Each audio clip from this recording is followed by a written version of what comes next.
You've watched a movie 10 times over, made tweaks here and there, and you're finally ready to export your project and share it with the world. I'm going to show you how to do that in just 3 easy steps. Guys, how's it going? Jimmy here with an iMovie tutorial, and in this video I'm going to be showing you how to export your movie from iMovie. I'm going to be using an example with a video that I made using music and sound effects to make your movie come alive. And I'll link that tutorial at the end of this video so you can check it out after. Going straight into step number 1, the first thing we're going to do is we're going to go to the very top left.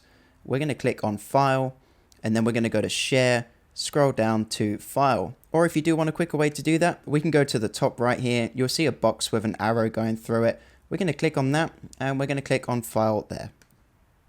You'll get this window pop up with quite a few drop down boxes. Don't worry, I'm going to go through each one for you. I'm going to make it nice and quick for you guys. The first thing that I do, you can see the thumbnail on the left, and I like to just skim through that just to make sure it's all there, just to make sure there's no blank bits at the beginning or at the end, bits that I don't need in the video. Okay, so that's looking all good. Underneath the preview screen, we have a couple of numbers down here. The first one tells you how long your video is going to be. So if you know it's only supposed to be a 30-second video, and it's showing you 2 minutes, you know something is wrong there. It might be that you forgot to cut off your music at the end and that's what's dragging it out. Go back onto the project and suss out why it's that long when it shouldn't be. The next set of numbers where it says 31 megabytes, this is an estimation on how large your file is going to be. And keep an eye on that number because it will change as I go through the other options on this side here. We'll start with the simple things. At the top here, this is going to be the title of your movie. I shot this in Thailand, so I'm just going to call it Thailand. Of course, call it whatever you want your movie to be. The next one down is going to be your description. I don't really give a description on my videos, but if you want to, then by all means do that. When it comes to tags, again, I don't use this, but this makes it easier for you to find your movie on your computer. So if you're going to choose tags, make sure it's relevant to the video. So for example, I did this in Thailand. I've got boats in there too. It's at the sea, and there's a pirate flag as well. So I'll put that in there as well. The next one down is format, and at the moment it's on video and audio, which means when I export this video, I'm going to be seeing the video and I'm going to be hearing the video. If we click on that, we also get audio only. This is good if you're doing a podcast, so by all means, if you're doing that, click on audio. But I think most of the time we're going to be going with video and audio.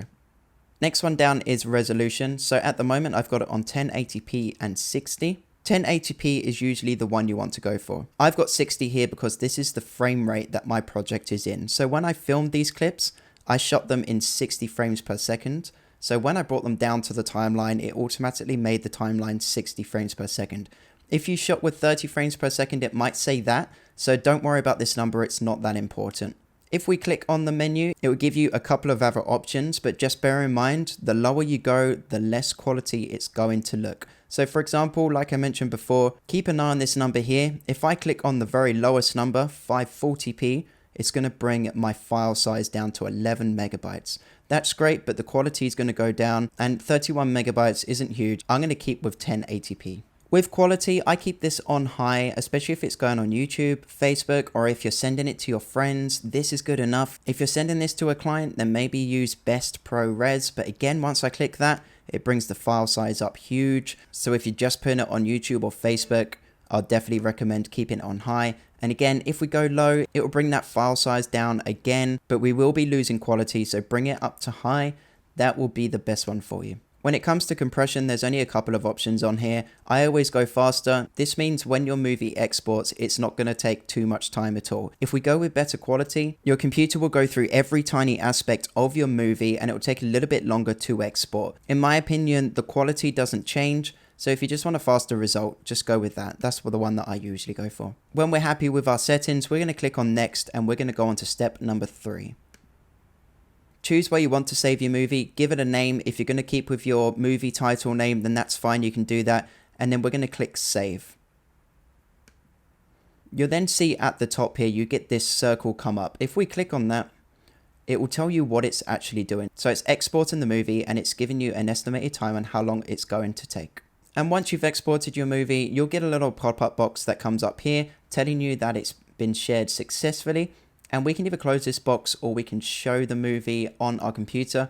I usually close and then I'll go and find the movie on my computer just to be sure that it is there. There we go, there's our movie, and this brings us on to the bonus step. Once you've exported your movie, always watch it through at least once just to make sure there's no mistakes in your final product.